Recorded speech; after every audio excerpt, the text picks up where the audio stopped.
Une formation de pilote coûte très cher. Heureusement, il existe quelques astuces pour pouvoir faire des économies. Il ne faut pas se le cacher, en aéronautique plus qu'ailleurs, le nerf de la guerre, c'est bien l'argent.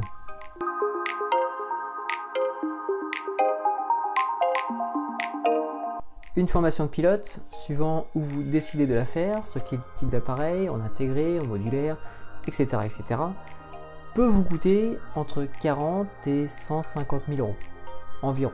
Quand on est comme moi, qu'on n'a pas la bourse à Rothschild, il faut trouver des moyens, des astuces, pour que ce rêve reste réalisable. Astuce numéro 1, ne cherchez pas à acheter du matériel neuf dès le début de votre formation. Pourquoi? Au début, vous allez être en phase de test avec votre matériel.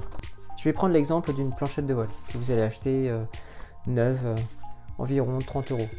Voilà, vous allez faire 2-3 vols avec, vos premiers vols, et au bout de vos 2-3 vols, vous allez vous dire ah, tiens, j'aurais aimé l'avoir plus grand, plus petit. J'aurais aimé que le support crayon soit ailleurs. J'aurais aimé avoir des feuilles plastiques pour avoir des cartes à portée de main, etc., etc. Et ces réflexions-là, vous allez vous les faire pour tout votre matériel. Que ce soit le casque, que ce soit votre sac de vol. Et vu le prix que tout ça coûte, vaut mieux que vous soyez sûr de votre coût avant d'acheter du matériel neuf. Astuce numéro 2. Pendant votre mûrissement, vous allez devoir faire 100 heures de vol seul aux commandes. Pendant ces 100 heures de vol, rien ne vous empêche d'emmener vos proches. Je dis bien vos proches. Emmener des inconnus, comme le proposent certains sites de coavionnage. Personnellement, je trouve ça irresponsable, voire dangereux, mais je ne vais pas m'étendre sur le sujet. Donc, emmener vos proches va vous permettre de diviser le prix de l'heure de vol. Et en plus, ça fera plaisir à tout le monde. Les parts entre vous et vos proches devront être égales et ne devront surtout pas dégager de bénéfices. Astuce numéro 3, les impôts. Et oui, personne n'aime les impôts, c'est vrai. Mais le système français est pas mal sur certains points. Un point en particulier, qui est un article qui est présent dans le journal officiel des finances publiques. Je vais vous résumer. Les dépenses supportées en vue d'acquérir un diplôme ou une qualification permettant aux salariés d'améliorer leur situation au sein de la profession qu'ils exercent ou d'obtenir un nouvel emploi dans un autre domaine professionnel constituent des frais professionnels déductibles du montant brut des traitements et salaires. En gros, tout frais engagé dans une formation qui va vous permettre d'améliorer votre statut professionnel rentre dans le cas des frais réels. Et vous avez le droit de déduire tous les frais. Tous. Et ça peut aller très vite.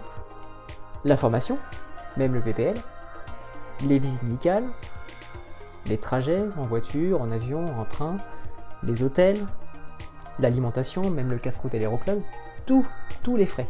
La seule condition, c'est qu'en cas de contrôle fiscal, vous devez pouvoir prouver que vous avez dépensé tout ça en vue d'avoir un nouveau boulot. Donc, il faut être un minimum sûr de son coût. Si vous déclarez votre PPL et qu'au final vous vous dites « Ah, le CPLIR, c'est trop cher, je vais arrêter », croisez les doigts pour que vous n'ayez pas de contrôle fiscal, puisqu'ils vont s'en apercevoir, ça c'est sûr, et ils sauront très bien se rattraper. Par contre, si vous êtes sûr de votre coût, n'oubliez pas de garder l'ensemble de vos factures pour pouvoir justifier le moindre centime dépensé.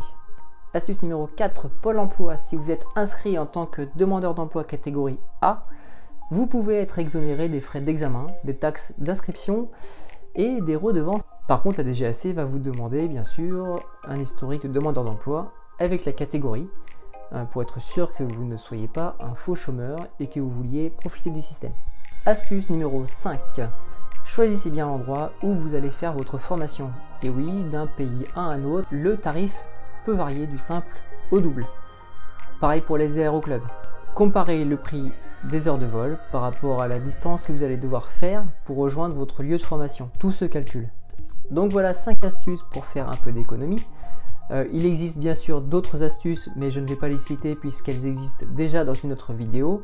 D'ailleurs, je salue l'auteur et je mettrai bien sûr le lien de sa vidéo en description. En attendant, je vous souhaite à tous bon courage pour votre formation. Ne lâchez rien, ça vaut le coup. Ciao!